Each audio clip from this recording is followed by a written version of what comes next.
네, 목요일 대담한 기자들의 뉴스 대담 시작하겠습니다. MBC 조승원 기자, 진실탐사그룹 혈록의 이명선 기자와 함께합니다.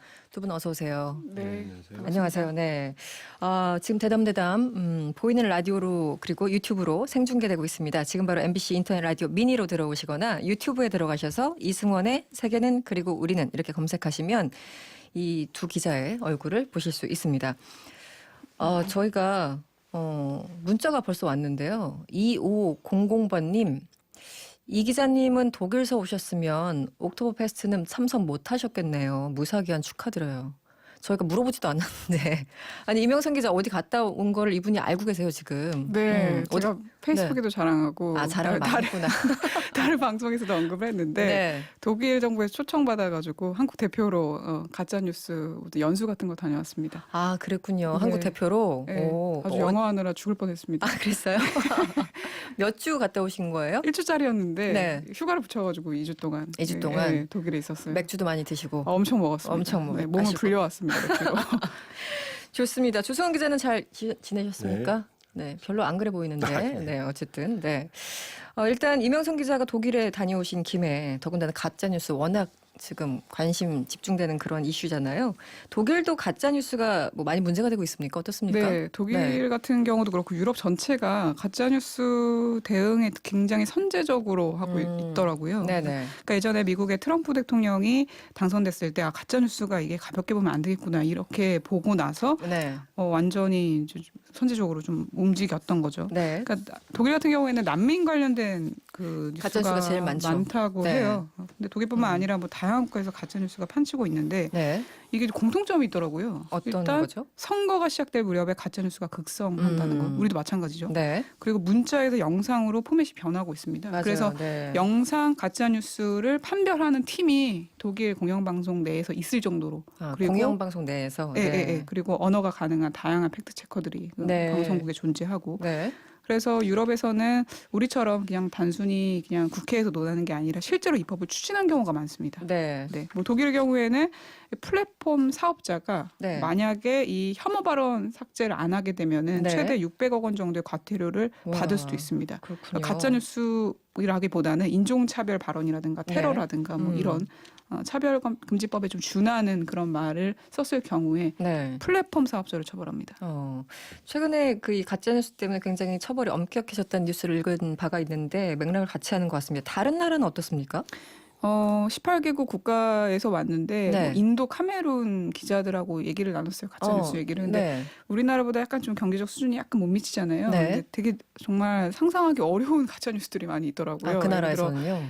선거일을 좀 바꿔서 가짜뉴스 유포하는데 사람들이 이제 정보를 제대로 접하지 못하다 보니까 실제로 네. 엄한 날 가가지고 선거를 한다거나. 그 정도 수준입니까? 네. 그리고 또 하나는 조만간 인도 정부에서 화폐를 발행하는데 이 화폐가 지금 우리가 몰래 싸게 팔 테니까 사라. 뭐 이런 식으로 가짜뉴스를 퍼뜨리면 사람들이 그걸 또 산다고 해요.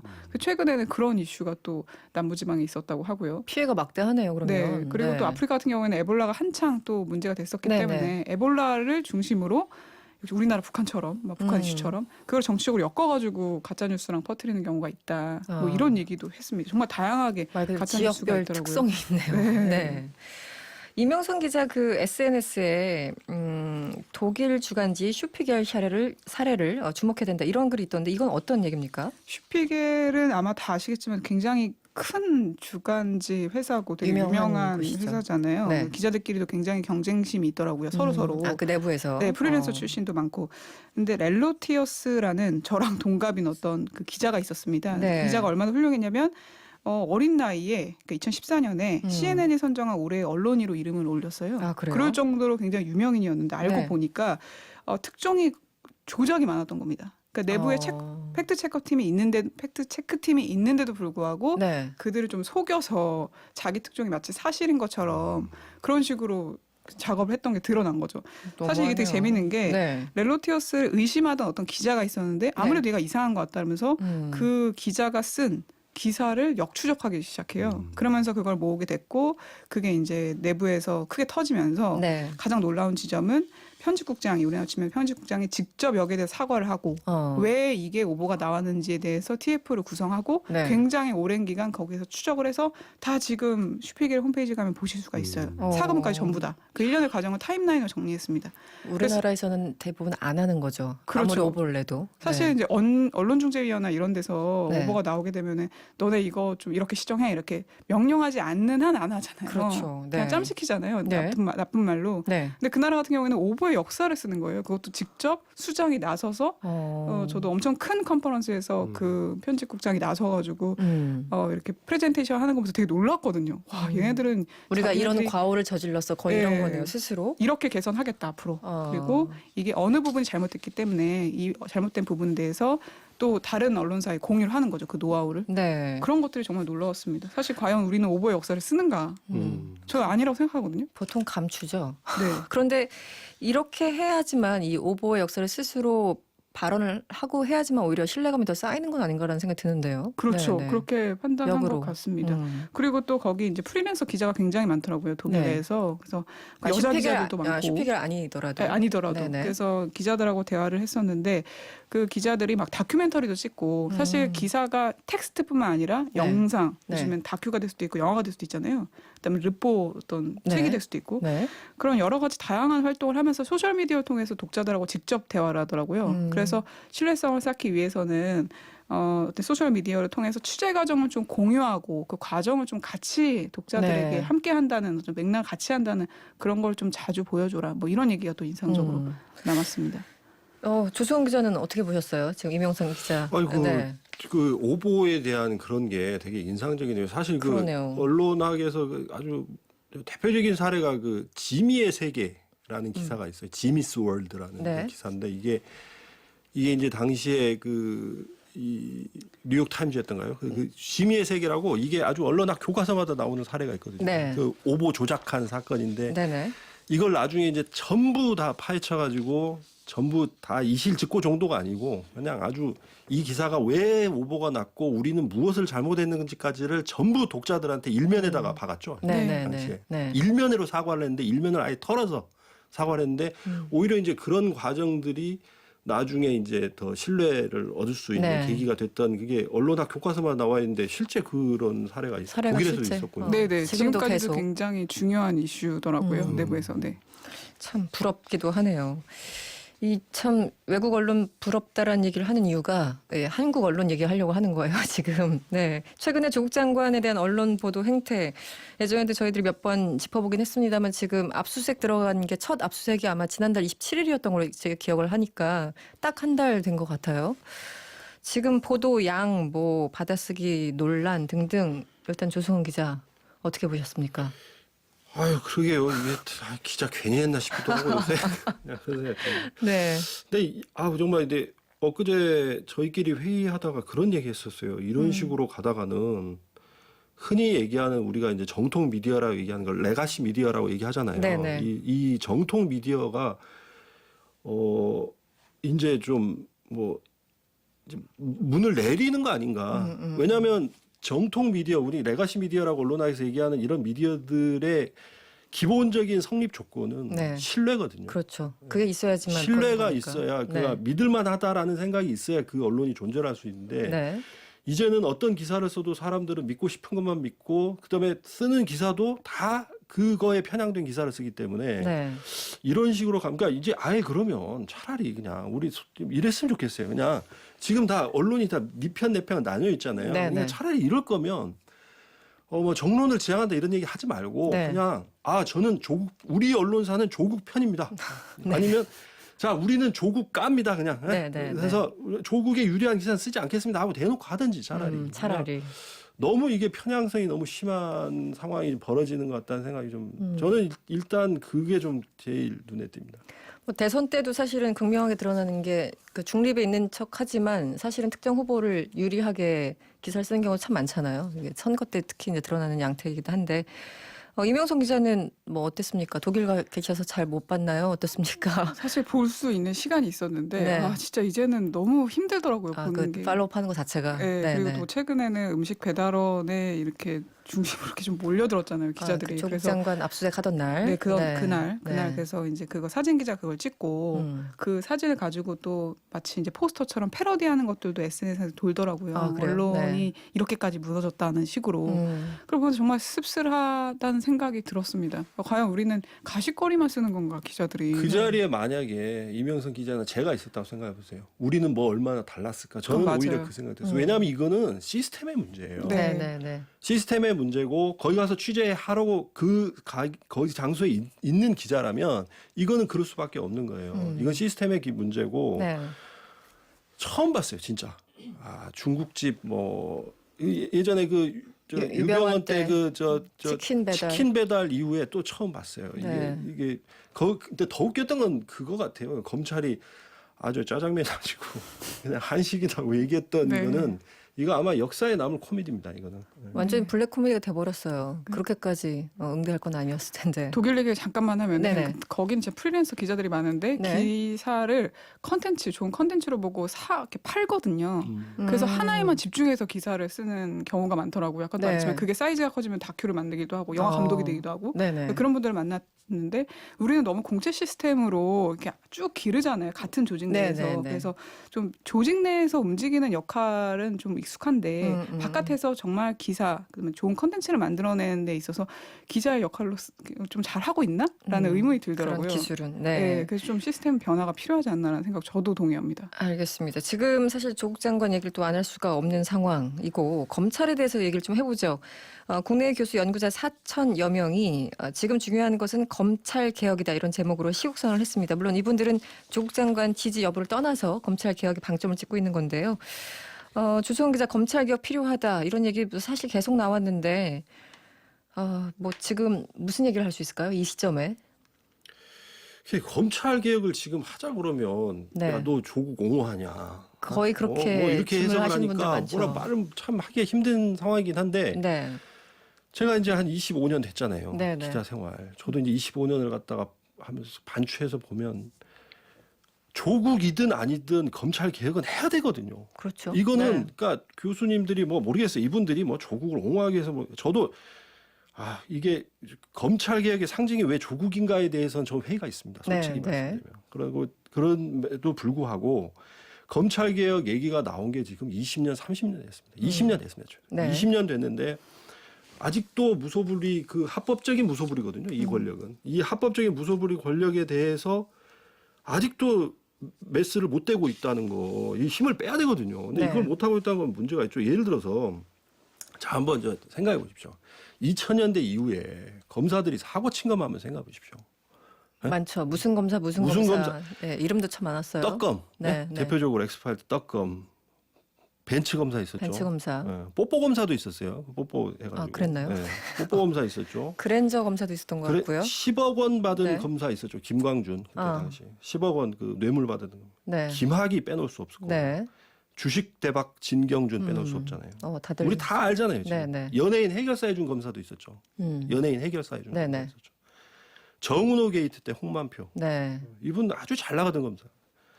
검사 자살도 했었고 동창 스폰서 해준 검사도 있었죠. 제가 지금 기억나는 것만 몇 개만 얘기하는 거예요. 이거는 이런 사건들이 검찰 개혁을 안 하면 앞으로 계속 날 겁니다. 그렇죠. 네. 그래서 검찰 개혁은 조국과 무관하게 해야 된다. 저는 그렇게 생각합니다. 이명선 기자도 이제 사회부 쪽 많이 출입하다 보면은 사회부 이쪽 취재하다 보면 경찰, 검찰 이런 사람들 좀 만나게 되잖아요. 어떻게 보십니까? 이 검찰 개혁에 대해서. 제가 네. 여기 대해서 말을 못하기가 조금 두렵더라고요. 그래서 열심히 좀 검색을 해보니까 오늘 그 네. 박상기 전 법무장관하고 시사인 인터뷰가 공개가 됐습니다. 네, 온라인상으로. 얼마 전에 인터뷰를 했죠. 네. 네. 그래서 검사 내부 조직을 이제는 좀 편하게 얘기할 수 있는 거죠. 그래서 이걸 타파하기 위해서는 내부 자성이 아니라 좀 칼질이 필요하다는 식으로 본인이 직접 얘기를 했어요. 네. 사실 검사 동일체 원칙이라고 이게 참여정부 때까지만 있었거든요. 2003년에 없어졌는데 네. 이게 내용이 뭐냐면 검찰총장을 정점으로 한 상명하복 관계를 규정하고 있는 거예요. 사실 까라면 까라는 게 네. 2003년까지는 있었던 거죠, 법으로. 네. 근데 공식적으로 이게 검사 동일체 원칙이 법문에서 사라졌지만 원칙적으로 살았다고 보는 이가 거의 없을 것이다라는 여전히 톤으로 유지되고 있죠. 예, 네. 장관이 그렇게 얘기하는 거 보면 음. 전 장관이 얘기하는 거 보면서 참여정부 때는 자정작용으로 노무현 전 대통령의 경우에도 어떻게 네. 될 것이다라고 좀 했지만 그게 안 된다는 걸 우리가 확인을 했잖아요. 그렇기 때문에 실질적으로 법률적 개정이 필요하다 이렇게 조심스럽게 목소리 내는 게 많이 나오고 있습니다. 저도 바로 동의가 그 되더라고요. 점이에요. 네. 그러니까 검찰 개혁이 지금 안 되는 게 딱 그것 때문에 그러거든요. 지금 방금 이명선 기자가 얘기하신 그것 때문에 검찰 개혁이 안 되고 뭐냐면 이 조직은 똘똘 뭉쳐서 저항하거든요. 똘똘 뭉쳐 있어요. 정말 이게 경찰하고 차이인데 네, 네. 경찰은 일단 인원수만 봐도 경찰은 12만 명, 어마어마하죠. 검사는 네. 2천 명밖에 안 돼요. 네. 경찰은요, 오히려 이런 얘기 나와요. 서로 다 적이라는 얘기가 나와요. 워낙 출신 성분이 다양해서 네. 순경으로 들어온 사람 있죠. 그렇죠. 경찰대 출신, 경대라고 보통 얘기하죠. 경찰대 출신이 있죠. 사시 출신도 있어요. 네네네. 엘리트 경찰 중에 이 다양해요. 네. 종류가. 네. 다양하기 때문에 출신 성분이 다양하기 때문에 서로가 이렇게 될 수가 없어요. 근데 검찰은 달라요. 이게 네. 2천 명이 쉽게 말하면 셋 중에 하나예요. 선배 아님 후배 아님 동기예요. 그렇죠. 네, 선배 아님 후배 아님 동기예요. 네. 얘네들 이쪽은 딱 그거예요. 지금 뭐 최근에 로스쿨 좀 들어오긴 했는데 거기는 지금 아직 완전히 지금 아래고 그렇죠. 선배 아님 후배 아님 동기라서 이건 똘똘 뭉쳐서 저항을 하면 굉장히 힘이 세요. 그리고 아까 말씀하신 대로 검사 동일태 원칙이 지금 없어졌는데 네. 지금도 예를 들어서 그 검사 내전인가요? 그 책 보면은 그런 일화 나오죠. 그 차장검사끼리 술 먹다가 누가 이 시간에 야밤중에 전화해서 내 밑에 있는 검사 누가 먼저 빨리 튀어오는지 내기하는 일화 나오잖아요. 네네. 현실이에요. 검사 조직은 그런 정도로 수직적이고 위계질서가 강하다고요. 지금도 장례식장 한번 우연히 한번 가보세요. 장례식장에서 우르르 몰려와가지고 이렇게 딱 그 앉은 자리도 똑같게 서열 딱 앉아가지고 착착착 앉아가지고 폭탄주 말아먹고 가는 사람들은 네. 검사밖에 없습니다. 네. 옷들도 다 비슷비슷하게 입고 대한민국 오시더라고요. 검사밖에 없습니다. 이런 조직 문화 속에서는 다른 목소리가 나오기 힘들고 그러니까 그저께 그 서지영 검사도 검사를 그만두고 나와서도 힘들다고 그러잖아요. 네네, 그 네. 기사 다른 목소리 내면 그런 네. 게 뭐냐면 이렇게 검찰은 너희 보는 똘똘 뭉쳐 있기 때문에 이 똘똘 뭉쳐서 저항을 하기 때문에 검찰 개혁이 어려운 거고 네. 검찰 개혁이 어려운 또 다른 외부 요인은 사실은 네. 정치가 후져서 그래요. 정치인들이 비리를 하도 많이 저지르니까 네. 검사들 대한민국 검찰이 그동안 살아온 수법은 딱 똑같습니다. 정권 초기 2, 3년 동안은 정권의 개로 삽니다. 그냥. 네네. 2, 3년 동안 딱 그렇게 살다가 그 기간에 개로 사는 동안 정보들을 다 수집하죠. 네. 정치인들 비리를 다 수집하고 난 다음에 정권 말기 되면 이제 물어뜯습니다. 그렇게 해서 계속 살아왔어요. 늘 역사가 말해주잖아요. 그렇게 된 거가 뭐냐면 사실은 정치가 후지니까 정치로 해결할 걸 전부 다 검찰이 나서서 해결할 수밖에 해결하고 없고 있죠. 네. 정치인들 비리가 많으니까 쥐고 있는 게 많아요 일단. 그래서 검찰 개혁 목소리 나오고 뭐 이러면은 자기네들 갖고 있는 파일 몇 개 털면 되거든요. 네네. 그게 그동안의 검찰의 생존법이었던 거죠. 사실은. 캐비넷에 차곡차곡 쌓아놨다가 필요할 때 꺼내 쓰는 그런 얘기들 참 많았었죠.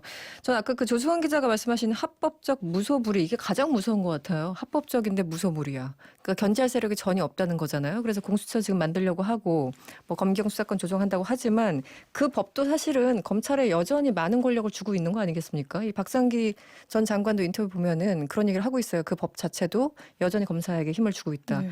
이거 어떻게 해야 됩니까? 이게 지금 검사들이 왜 그러면 검찰 개혁을 거부하는지를 봐야 되거든요. 그거를 알려면 왜 검사들이 검찰 개혁을 왜 거부한다고 이걸 좀 알아야 되는데 이 네. 구조를 좀 볼 필요가 있어요. 제가 볼 때는 예를 들어서 이제 흔히 아까 말한 대로 그 위계질서 잘 지켜가지고 찍히지 않으면서 엘리트로 출세를 하잖아요. 그렇죠. 그럼 승진. 우리가 보통 네. 이제 뭐 별을 단다고 얘기하는 뭐 검사장급 정도 되면 검사장이 한 17명밖에 안 돼요. 검사장, 고검장 요급들 고검장, 네네. 검사장 요 하여튼 뭐 이게 인원수가 많지 않습니다. 제가 네. 인원수는 정확하게 기억이 안 나는데 몇 명 안 돼요. 이렇게 엘리트로 만약에 출세하면 이 엘리트로 출세하는 순간 이분은 인생에 정말 하이웨이가 열립니다. 진짜 고속도로가 열립니다. 그렇습니까? 네. 그만두고 나오면 나중에 전관 변호사로 거액의 영입이 됩니다. 그렇죠. 그다음 네. 이렇게 해서 엘리트 출신 검사들은 전관으로 나서기 시작하면 사건 수임 때 어마어마한 돈을 받습니다. 제가 그냥 추정으로 얘기하는 게 아니라 실제 있었던 사건들 몇 개지. 자, 네. 정은호 때 홍만표 이분은 특수통으로 엄청 유명했었죠. 네네. 특수통 특수부 칼잡이 검사로 아주 유명했던 날리던 분. 이때 당시 정은호 때 3억 받았잖아요. 결국 이제 나중에 문제가 됐었죠. 네, 그래서 네. 그때 횡령이 있고 정은호 거가 원래 큰 게 횡령이고 그다음에 상습 도박인데 상습 도박만 기소했잖아요. 그때 아, 당시. 맞아요. 네네. 그래서 네. 문제된 거잖아요. 아, 이거 힘쓴 게 바로 홍만표인데 그때 당시 3억 받았어요. 3억. 사건 하나에 일단 사건 3억. 네. 우병우 지금 뭐 다른 걸로 지금 어디 갇혀 계시지만 네. 인천 그 길병원 사건 때 이분 10억 원 받았잖아요. 사건 하나에 10억 10억 원 원이었습니까? 받았습니다. 어. 이 정도예요. 그래서 자 제가 무슨 말씀 드리려고 하냐면요. 네. 자 이런 겁니다.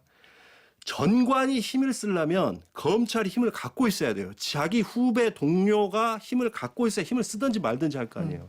결국은 검찰 개혁을 이들이 저항하는 건 뭐냐면 힘이 있어야 거기다가 뭐 로비를 하든지 뭘 전화를 할 거 아니에요. 전할 곳이 자기네들 있어야 밧줄이에요 되니까. 이게. 네, 네. 이게 끊기면 검찰이 힘이 빠져버리면 전관 힘이 빠져요. 정관도. 네. 전관 변호사도 힘이 빠지기 때문에 절대로 이거를 갖다가 이 사람들한테 맡기면 왜냐하면 이거는 자기들 밥줄이기 때문에 그래요. 구조적으로 어쩔 수 없는 그들은 그들 나름의 생존이라고 생각을 하는데 누구도 한 번도 가져보지 검찰이 못한 힘이 세야 권한. 자기가 나갔을 때 옷 벗고 나갔을 때 자기 후배나 전화해서 뭐 사건 좀 어떻게 해결할 수가 있을 거 아니에요. 네. 검찰이 힘이 없으면 어떻게 하겠어요. 이게 바로 가장 구조적인 문제예요. 가장 심각한 거 하나만 네. 오늘 뭐 시간 별로 많지 네. 쓰십시오. 이거의 시간. 네. 가장 극단적인 사례는 뭐냐면 이런 거예요. 이게 지금 사실은 판사님들이 좀 나서줄 필요가 있어요. 이게 제가 25년간 기자 생활하면서 여러 판사들한테 공통적으로 들은 건데 네. 검사들의 영업 비밀을 제가 하나 공개할까요? 네, 검사들하고 영업 비밀. 정관들이 어떤 식으로 짜고 치고 영업 비밀 하나 제가 공개할게요. 네. 얘들이 어떤 식으로 장난질을 많이 치냐면 이거는 현직 판사들은 얘기를 합니다. 이거를 판사님들이 진짜 좀 공개적으로 좀 나서서 얘기를 해줬으면 좋겠는데 안 하는 게서 문제인 건데 제가 먼저 말씀드리죠. 네. 이런 거예요. 우리가 가끔씩 제가 사건 기자로 살다 보면 그리고 아마 이승원 씨도 신문 읽다가 보면 화나는 판결이 있을 거예요. 많죠. 야 네. 이게 어떻게 이게 무죄가 나 내지는 야 이게 어떻게 징역 1년이야 라는 그런 판결들이 있을 거예요. 네. 그때 우리는 다 누굴 욕하냐면 판사들을 욕해요. 저런 네. 어디 이런 맞아요. 이런 결과적으로. 저도 열 많이 받거든요. 네, 네, 네. 이 중에 상당수가 사실은 판사 잘못이 아니라 검사 잘못일 때가 많습니다. 이런 거예요. 쉽게 말하면. 제가 검사예요. 근데 이 사건을 옛날에는 그냥 아예 그냥 뭉개버렸어. 근데 지금은 그러면 큰일 나잖아요. 너무 티나니까. 네. 그러니까 이건 분명히 죄가 있으니까 기소는 해야 돼요. 근데 선배 검사한테 전화를 받아. 옛날 선배한테 네. 전화를 전관한테 전화를 전관한테. 네. 좀 봐주라 전화를 받겠죠. 그러면 어떻게 하겠어요? 기소는 안 할 수 없으니까 기소는 하는데 대충 하는 거예요. 10개 혐의 중에 한 이렇게 5개만 담다던가. 하고 하나 증거 수집을 네. 대충 안 해버리는 거예요. 네. 쉽게 말해서 데스크가 기사 쓰라 그러니까 그냥 쓰기 싫은 기사는 그냥 대충 써버리는 거 비슷한 거예요. 네. 면피. 면피용 기사를 쓰거든요. 그 비슷한 거예요. 그러니까 판사는 그 안에서 해결할 수밖에 없으니까. 그렇게 하면 판사는 딱 받아보면 안다는 거예요. 자기가 보면 야 이거 왜 이렇게 수사를 왜 이렇게 했지? 근데 판사는 거기 나와 있는 것대로 판결할 수밖에 없잖아요. 네, 네, 네. 검찰이 제대로 수사 안 한 부분까지 어떻게 할 수가 없잖아요. 자기가 수사를 할 수는 없으니까. 네. 그러면 결국 무죄 나오고 집행유예 나오고. 그래서 특히 이 사건들 중에 현직 판사들이 굉장히 억울할 때가 억울하겠네요, 많아요. 실제. 이게 지금 검사의 농간인데 자기들은 어떻게 그런데 이런 문제가 밝혀지려면 사실 판사님들이 이걸 들고 일어나야 됩니다.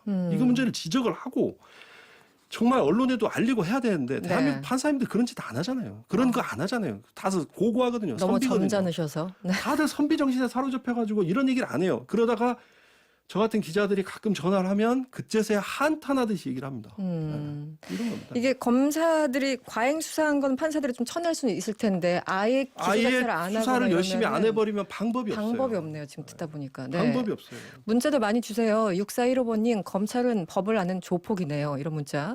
8930번님 정치는 옛날이나 지금이나 똑같아요. 한마디로 후진국입니다. 언제쯤 선진국이 될 수 있을까요? 한편 5680번님 조수원 기자 몸 좀 사리십시오. 저희 마음은 시원하지만 걱정됩니다. 몸 조심하시라는 문자가 자주 와요. 조수원 기자. 네. 조심하고 계신 거죠? 예. 네, 알겠습니다. 시간이 다 돼서 마무리를 해야 되겠습니다. 지금까지 셜록의 이명선 기자 그리고 MBC 조승원 기자와 함께했습니다. 오늘 고맙습니다. 네, 감사합니다.